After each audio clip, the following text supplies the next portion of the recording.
America বরাবরের মতো দ্বৈত খেলা খেলছে। তারা বলছে ইসরায়েলের এই হামলায় আমেরিকা জড়িত ছিল না, কিন্তু আবার বলছে এই হামলার তথ্য তাদের আগে থেকেই জানা ছিল।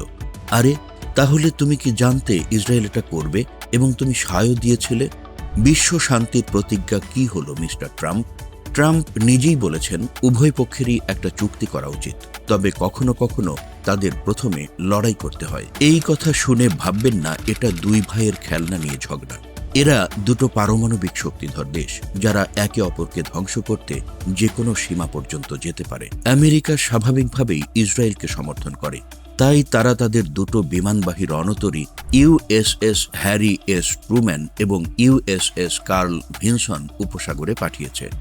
পশ্চিম এশিয়ায় যুদ্ধ বিমানগুলোকে মাঝ আকাশে জ্বালানি সরবরাহের জন্য KC-135 এবং KC-46 বিমানগুলো প্রস্তুত রাখা হয়েছে।